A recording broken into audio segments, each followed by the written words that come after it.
कांग्रेस वाले भी बोल रहे हैं नासिर साहब बहुत काबिल लीडर हैं, उनकी काबिलियत के बारे में दो राय नहीं है। भाभी को बहुत इज्जत देता हूँ मैं, मेरे पर्सनल रिलेशन है, मैं उनको माँ का दर्जा देता हूँ। लोगों ने जाना है मेरे को कि मैं उनको वाकई माँ की तरह मानता हूँ। कमर भाई मेरे बड़े भाई, तो आपके बीच में आपका ये भाई, आपका ये बेटा मुसलसल 5 साल आपके लिए लड़ रहा है, आवाज बुलंद कर रहा है, अपने ऊपर केसेस डाल ले रहा है, और एक तरफ जो जीते हुए हैं वो घर में बैठ करके 5-6 गुत्तेदारों के लिए मेहनत कर रही है, कमीशन खाने का काम कर रहे हैं। क्या कमर साहब के बाद क्या कोई नेता नहीं रहा गुलबर्गा में? क्यों उनको मजबूर होना पड़ता है कि हमारे घर की औरतों को हम बाहर लाएं?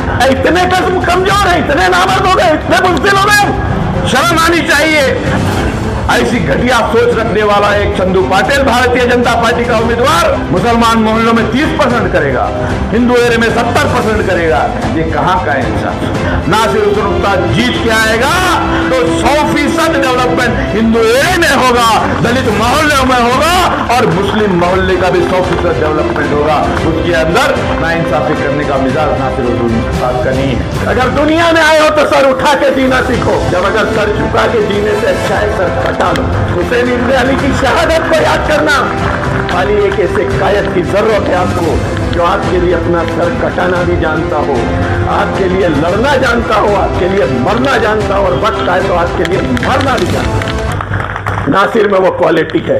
कांग्रेस के लीडर्स अपने कैंडिडेट की तारीफ नहीं कर रहे हैं, कोई भी ये नहीं कह रहा कि मोहतरमा बड़ी काबिल शख्सियत है, कांग्रेस के कैंडिडेट बड़े काबिल हैं, गुलबर्गा के डेवलपमेंट करेंगे, गुलबर्गा के इत्तेहाद को बरकरार रहेंगे, मिली मामलात के लिए एक आवाज बढ़ेंगे, कोई भी नहीं कह रहा है। सिर्फ और सिर्फ इतना है, नासिर उस्ताद अच्छा लीडर है।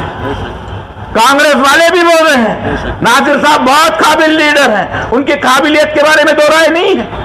काबिल लीडर हैं, बहुत मजबूत लीडर हैं, दर्द रखते हैं, गरीबों के लिए हमदर्द हैं, हिंदू मुस्लिम इत्तेहाद के लिए पहल कर सकते हैं। सारे खूबियां नासिर उस्ताद में कांग्रेस वाले बता रहे हैं। आज वो बता करके एक नया मोड़ दे रहे हैं, एक नया ट्विस्ट दे रहे हैं। क्या ट्विस्ट दे रहे हैं बताओ? जीत सकते क्या नहीं जीत सकते? कांग्रेस का वोट बैंक कितना है? 50,000 हमारे हैं, 7,000 तुम्हारे हैं, 15,000 हमारे थे, 20,000 तुम्हारे हैं। कहां तक वोट लेंगे? मैं आपको बोलना चाहता हूं, सुन लीजिए, यह हिसाब किताब का खेल नहीं है। इलेक्शन जमहूरियत हिसाब किताब का खेल नहीं है। एक दौर ऐसा भी था जब बोला जाता था कि इंदिरा गांधी जी के नाम पर कांग्रेस से अगर गधे को भी टिकट दिया जाए तो वो जीत जाएगा। बोला करते थे कांग्रेस को आप गधे को टिकट दो जीत जाएगा, और वही इंदिरा गांधी जी जो है एक नौजवान किसान के सामने इलेक्शन हार गई। ये तारीख हिंदुस्तान की, ये जमहूरी निजाम है। अगर ये हिसाब किताब करने वाले ये बुज़दिल लोग अगर उस दौर में रहते, जब 78 में 1978 में जब पहली बार मरहूम कमरुल इस्लाम साहब यहां पर गुलबर्गा के एमएलए बने, उस दौर में गुलबर्गा शहर के एमएलए मोहम्मद अली साहब, CWC के मेंबर, चीफ मिनिस्टर के कैंडिडेट, उनके सामने एक नई पार्टी गुलबर्गा में आई मुस्लिम लीग से। अगर ये लोग होते जब हिसाब करते कि देखिए सिटिंग एमएलए इतने वोट है, ये इतने वोट है, तो शायद गुलबर्गा शहर में मरहूम कमरुल इस्लाम साहब भी एमएलए नहीं बन सकते थे। मल्लिकार्जुन खड़गे साहब हिंदुस्तान के सबसे बड़े गद्दावर लीडर, AICC के प्रेसिडेंट, गुलबर्गा शहर में बहुत डेवलपमेंट किया है, ऐलान किया, फलान किया है। क्या हुआ? एमपी इलेक्शन जीत के चले गए, 80,000 वोटों से जीते वो सेकंड, दूसरी बार 80,000 वोटों से गुलबर्गा की आवाम ने उनको जिताया। और पिछले इलेक्शन में चिंचोली का एक एमएलए जो 3 महीने पहले इस्तीफा देकर के आते हैं, सिर्फ 3 महीने पहले, गुलबर्गा पार्लियामेंट के भी नहीं है, वो 8 हलकों में जो पार्लियामेंट में आते हैं उन हलकों में भी नहीं है, वहां से यहां पर आते हैं, और सिर्फ 3 महीने में कांग्रेस के सबसे बड़े लीडर को 1 लाख से ज्यादा वोटों से हराने का काम वो लोग करते हैं। भाइयों, बुजुर्गों, नौजवान साथियों, याद रखिए, जब कांग्रेस के सबसे बड़े लीडर को एक बाहर से आदमी आकर के हराता है, मोहम्मद अली साहब जैसे बड़े लीडर को एक नए नौजवान कायद लीडर वहां पर गुलबर्गा की अवाम जिता सकती है, तो आपके बीच में आपका ये भाई, आपका ये बेटा मुसलसल 5 साल आपके लिए लड़ रहा है, आवाज बुलंद कर रहा है, अपने ऊपर केसेस डाल ले रहा है, और एक तरफ जो जीते हुए हैं वो घर में बैठ करके 5-6 गुत्तेदारों के लिए मेहनत कर रही है, कमीशन खाने का काम कर रहे हैं। आज आपके बीच में फैसला है, आपके बीच में फैसला है। आपके वोट उतने कमजोर नहीं है, कमजोर नहीं है। हिसाब किताब का ये इलेक्शन नहीं है। आपको इंसाफ करना होगा, आपको इंसाफ करना होगा कि आप क्या फैसला लेंगे। ये पूरा गुलबर्गा नहीं बल्कि अतराफ के हैदराबाद, कर्नाटका की अवाम आपके ऊपर नजर लगाई हुई बैठी है।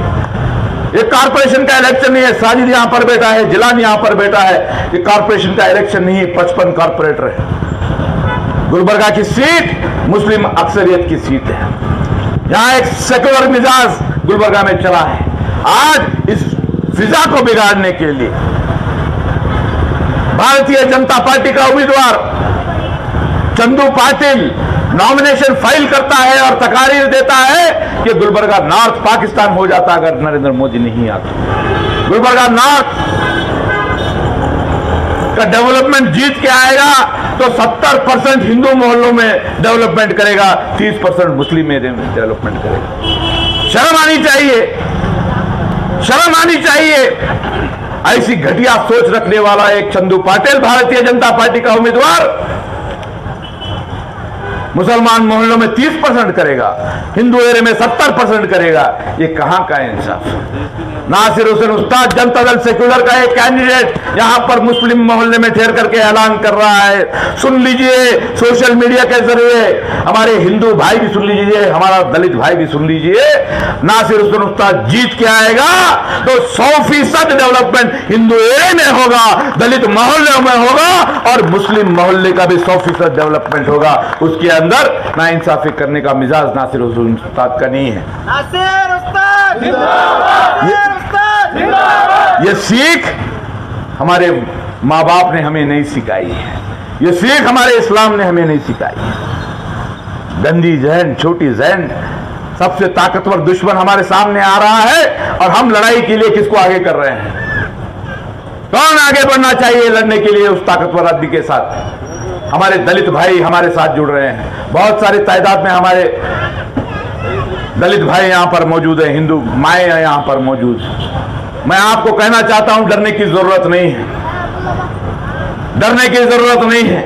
आपके लिए आपका ये बेटा लड़ने के लिए 24 घंटे तैयार है। गलती से इस वोट की अहमियत को कम समझेंगे तो 5 साल तक पछताएंगे, 5 साल तक पछताएंगे। इसको जो है बेवजह किसी पैसे वालों की बात सुनकर, कारपोरेटर की बात सुनकर, उनकी बात सुनकर नहीं, आपको फैसला करना है कि 5 साल नहीं, आगे आने वाले 20 साल तक हमको मजबूती के साथ गुलबर्गा शहर के अंदर हमको रहना है। आप तमाम लोग 10 तारीख को आप अपने आप के साथ इंसाफ कीजिए, आप मिल्लत के साथ इंसाफ कीजिए, आप कौम के साथ इंसाफ कीजिए, आप हिंदू मुस्लिम इत्तेहाद के साथ इंसाफ कीजिए, आप डेवलपमेंट के साथ इंसाफ कीजिए। आपका ये भाई 2 इलेक्शन लड़ चुका है, हारा है मगर हिम्मत नहीं आ रहा, आपके लिए लड़ रहा है। जब तक जिंदा हूं आपके लिए लड़ूंगा। मैं आपसे वायदा चाहता हूं, आने वाले 10 तारीख को आप नासिर हुसैन उस्ताद का साथ देंगे। साथ देंगे तो मजबूती से बोलिए, देंगे। हमारी माओ से कह रहा हूं, आवाज दीजिए, देंगे इंशाअल्लाह। शुक्रिया। अस्सलाम। मैं आपका ज्यादा समय न लेके अपनी बात 2 या 3 मिनट में खत्म करूंगा। खाली आप गहरी बातों को अपने दिल में उतारिए, घर में जाइए, विचार कीजिए कि आपको क्या करना है। मैं कभी नहीं बोलूँगा कि नासिर को वोट दो या किसको वोट, ये आप डिसाइड करो आपको किसको वोट देना है। अपनी खुशकिस्मती को वोट देना है, अपनी उन्नति को वोट देना है, अपनी कौम के जिंदा रहने का सबूत देना है, और अपनी कौम के लिए अगर आप अच्छा सोचते हैं, अपने बच्चों के लिए अगर अच्छा भविष्य चाहते हैं, उसके लिए अगर वोट देना है तो फिर मैं कहूँगा कि आप नासिर उस्ताद को वोट दें। अगर आप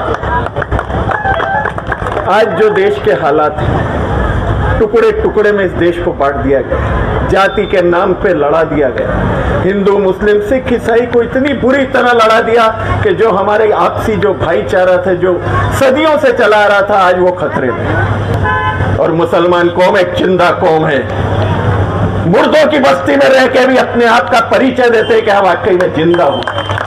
क्यों? क्योंकि मुसलमान जुल्म के खिलाफ आवाज उठाता है, लड़ता है। 313 का आप याद कीजिए, आपको मालूम होगा आपकी कौम में 313 क्या मायने रखते।